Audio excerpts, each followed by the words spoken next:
The history of the GTR is chronicled by decades of non-stop motorsports victories.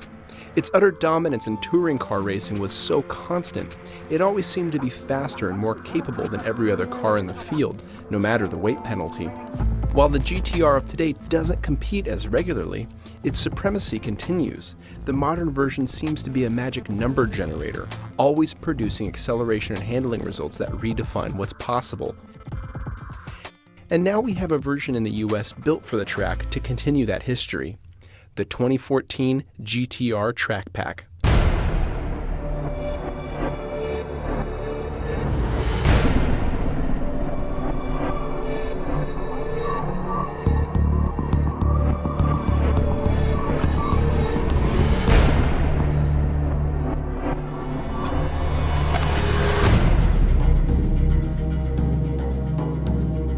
What is a track pack for the GTR? Well, it turns out it's not a whole lot.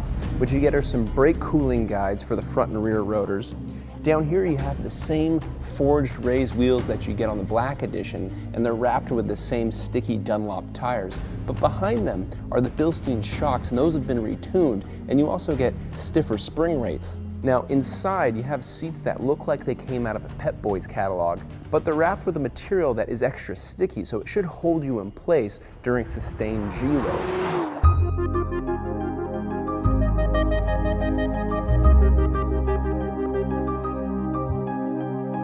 The GTR is constantly able to deliver superlative numbers, and this track pack is no exception. But it's not just the incredible speed, but how easily you can access it. A few toggle switches lands you in launch control, and then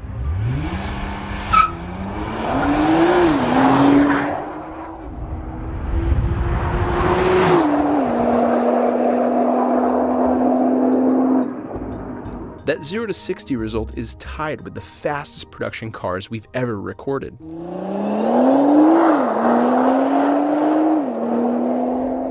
The braking and handling numbers are just as impressive. Its stopping distance is tied with the second best we've ever recorded. And the same goes for the figure 8 lap time.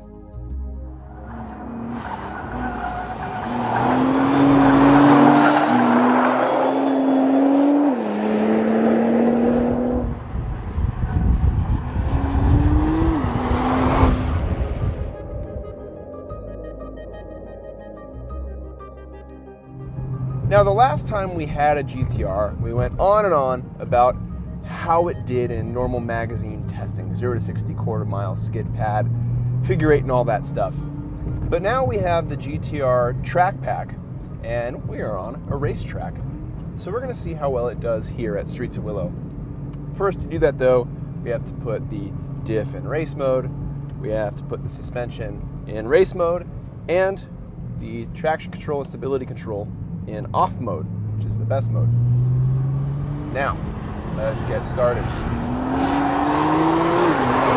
Nothing in the world that goes down a road or through a racetrack quite like a GTR.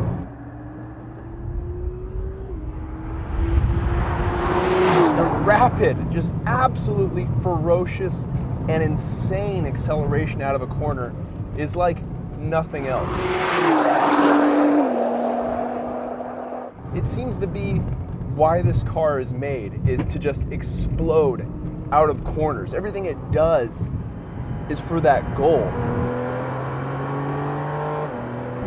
You have a lot of torque that's delivered pretty early, and you have a ton of traction thanks to the all-wheel drive system and the tires that are on this car.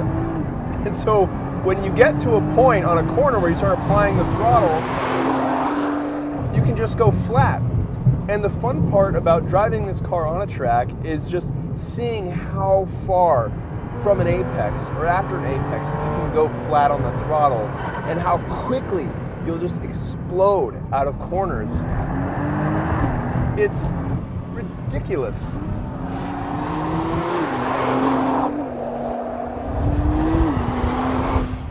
You only get a very slight amount of oversteer. This car doesn't seem to do it. It just wants to go fast, straight, and oversteer isn't fast. It's fun, but it's not fast. This car only does fast.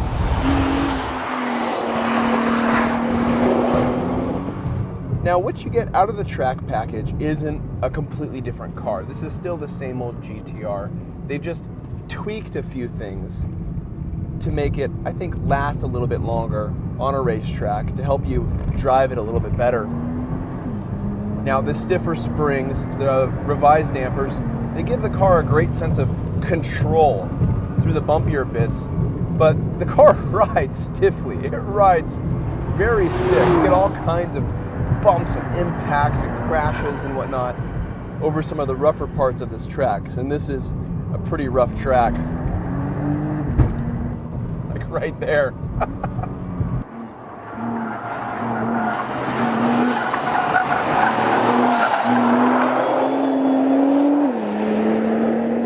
Now, if those changes don't seem all that impressive, it's because they really don't need to be all that serious.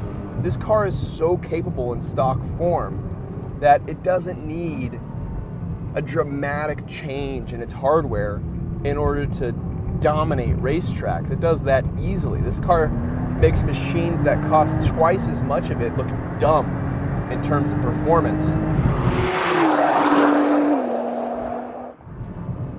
A lot of people say that the GTR works so well is because it cheats physics. It doesn't. It just uses physics to its advantage. Think about it. You have 4 big sticky tires. You have very quick torque delivery, immediate torque delivery, and very short gearing. Now, those short gears are going to send that quick torque delivery to all 4 of those sticky tires, and that means really good acceleration. And the other interesting thing is this car isn't all-wheel drive all the time. In fact, it wants to be 0 to the front, 100% of the power to the rear all the time. And it only sends power to the front when it starts detecting that the rear wheels are slipping.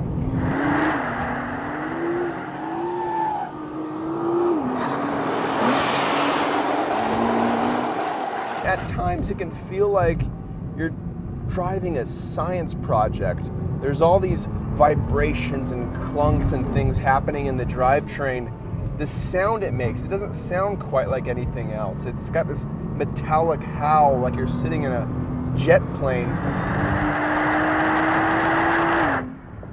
Now, sure, it isn't the most organic handling situation. It's more brutal. I mean, this doesn't have the delicacy that you get in some mid-engine sports cars, or even some front-engine sports cars. But you have to admire the technological ability on display here and how well this thing works as a supercar destroyer. That's essentially what this is. It's a giant killer.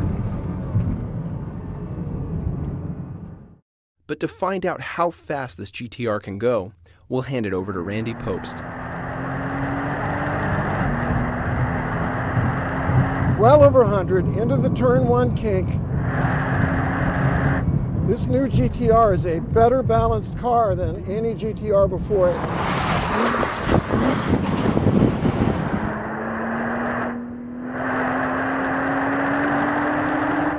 Into turn 2, a little bit off camber sweeper, tiny bit of push, but the traction is amazing.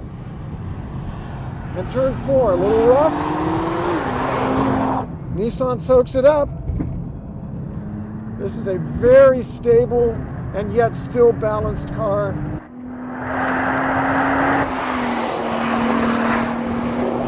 Into the bowl. In this long bank sweeper, I just got my foot down and it just sticks, no fear. Into the fast kink. It's really bumpy through here. I can attack it and the car just sticks.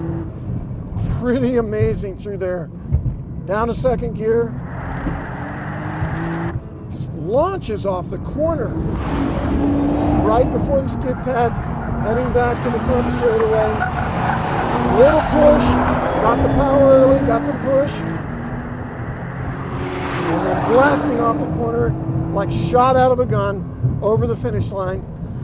The Nissan GTR, an extremely accessible, well-balanced package, easy to go fast in this car.